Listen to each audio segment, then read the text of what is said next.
Hello friends. Welcome. Today we will recap 2022 supernatural horror film, The Black Phone. Spoilers alert. Sit back, relax and enjoy. The movie starts in Denver, Colorado, 1978. Kids and parents are gathered for a little league baseball game. Finney Blake is pitching, with his sister Gwen who is cheering him up. Finney manages to throw 2 balls that get strikes, but on the third one, another player, Bruce Yamada, hits the ball and scores a home run, getting his team win the game. Bruce compliments Finney for his arm despite the setback. Bruce is later seen riding his bike around town, greeting some girls from school along the way, while Finney is playing with his rocket.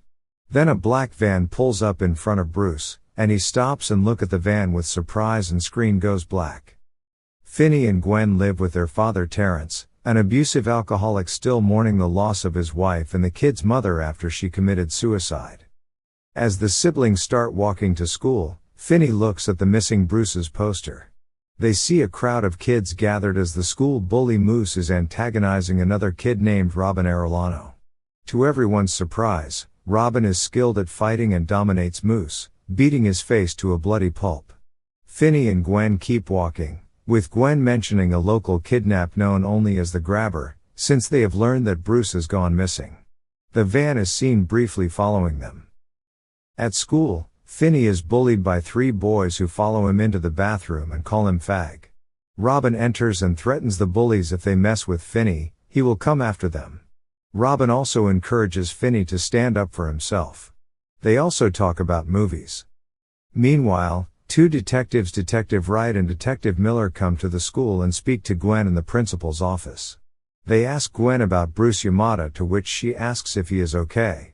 Gwen claims she has dreams relating to the missing children taken by the Grabber with black van and black balloons, but she cannot explain the meaning behind these dreams. In the night, Finney falls asleep watching horror movie on the TV. The next day, Finney wakes up to find his father beating Gwen because of the cops visiting his job and asking questions regarding Gwen's dreams and the correlation between that and Bruce's disappearance. Gwen breaks her dad's liquor bottle, and he beats her harder. He orders Gwen to say that her dreams are not real, as her mother had similar dreams that were believed to be vague feelings. Later on, Robin is walking bike around the neighborhood. He then turns the corner and finds the Grabber waiting for him, holding black balloons. The phones in the neighborhood start ringing, and parents are informed about Robin's disappearance. Terrence tells his kids about Robin's disappearance. Police continue their search for Robin. Gwen tells Finney that is sorry about his friend Robin, and he asks Gwen to try and have her dream. She asks Jesus for help to have the dream so she can help find her brother's friend.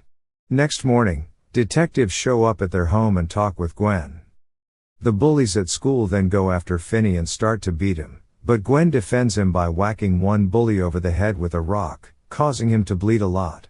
Gwen gets kicked in the face, and the other 2 bullies continue to beat Finney. Later during class, Finney is paired up with his crush Donna as his science partner. She offers sympathies for Finney getting beaten, and tells him she wished her brother was like Gwen. Finney splits from Gwen as they walk home, and he encounters the Grabber's van. He poses as a regular man spilling his groceries, but once Finney spots the black balloons, the Grabber attacks Finney, and Finney injures his arm.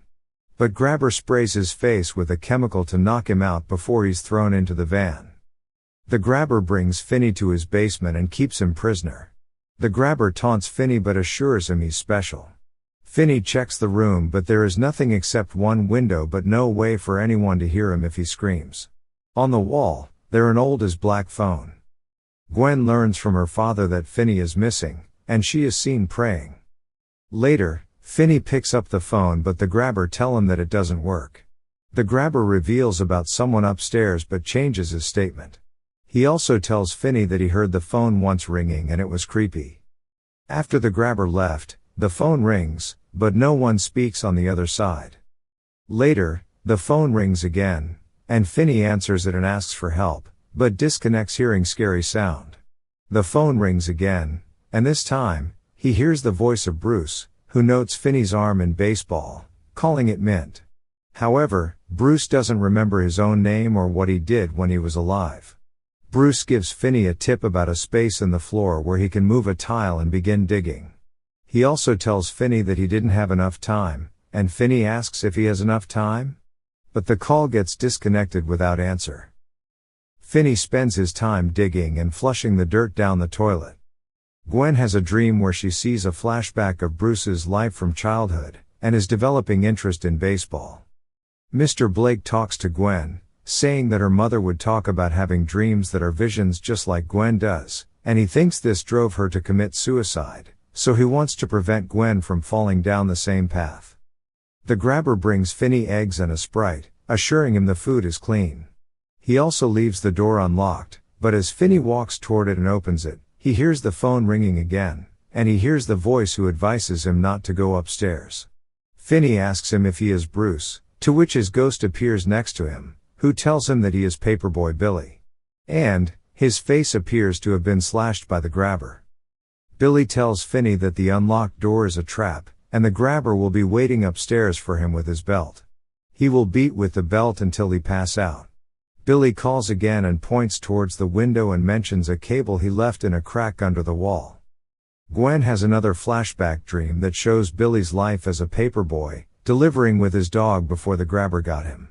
This time Gwen also sees a house and a dead tree. Finney grabs a rolled-up mat and slides the cable up to the window bars and attempts to climb his way out, but his weight causes the bars to get pulled off, leaving him with no way to get back up. The detectives go around the neighborhood and speak to a man named Max, who is doing his own investigation into the missing kids. He tells the detectives that he is staying with his brother for the time being. Meanwhile, Gwen tries to take whatever info she can from her dreams to try and find her brother. Finney continues the digging, when suddenly the grabber shows up. The grabber asks Finney his name, but when he lies about it, the grabber throws Finney a newspaper showing the news of his disappearance. When he leaves, the phone rings again, but no one speaks when Finney calls Bruce and Billy's name. Then Finney sees a floating ghost of a boy named Griffin, and Griffin points him to pick up the phone, so he grabs the phone. Griffin tells him that the grabber is not sleeping and he knows that his brother Max, who lives upstairs, will soon find. When Finney asks why he hasn't been killed yet, Griffin replies that this is part of a game the grabber likes to play with his victims called Naughty Boy. And since Finney is not playing the game, the grabber is not winning, but he doesn't have much time. Griffin tells him about a lock combination that he had written down on the wall. Finney finds the numbers, but Griffin cannot remember the exact combo. While the grabber is sleeping, Finney sneaks upstairs and tries every combo he can think of until he unlocks the door. Unfortunately, the grabber's dog Samson barks at the sound of the unlocking, which wakes up the grabber. Finney runs out of the house and only makes it barely down the street before the grabber catches him. Neighbors turn on their lights, but the grabber threatens to kill Finney right then and there if he makes a sound. He waits until the lights turn off before taking Finney back. The phone rings again later, but this time, Finney hears the voice of a local punk named Vance Hopper. A flashback/dream shows Vance at an arcade where he fought with two kids after one of them messed with his high score. He was arrested shortly after the incident. In the flashback, Gwen finds herself alongside Vance, who is talking to Finney through the police radio, but Finney cannot hear Gwen calling out to him. They end up at a house, where Gwen tries to remember the number. Vance tells Finney about a door behind a freezer that leads to storeroom.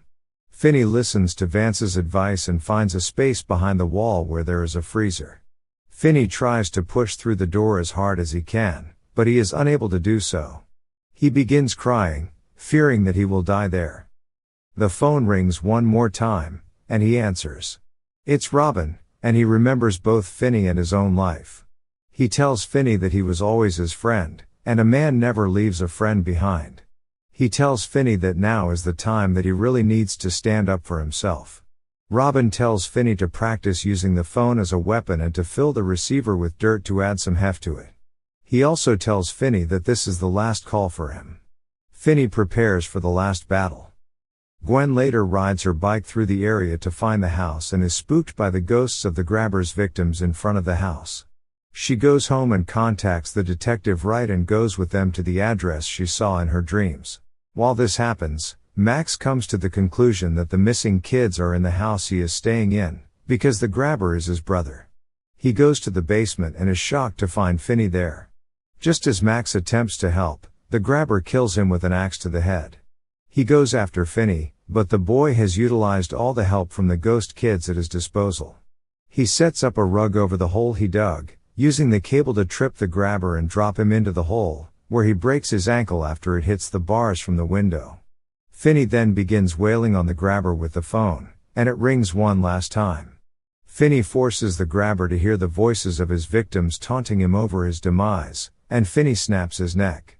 He grabs a steak from the freezer and throws it to Samson to keep him distracted. The detectives search the house, but find it empty until one officer finds the basement. Instead of finding Finney, the detectives find the bodies of the other 5 boys buried in the dirt. The house where Finney was being held is across the street. He unlocks the door and steps out into the sun, where Gwen sees him and runs to her brother. Later, their father comes to them, who tearfully apologizes to both of them for how he treated them. Finney returns to school more confident than before. The other kids see him as a legend for killing the grabber, and the bullies no longer dare to mess with him. He rejoins Donna in science class, but he tells her to call him Finn. The end.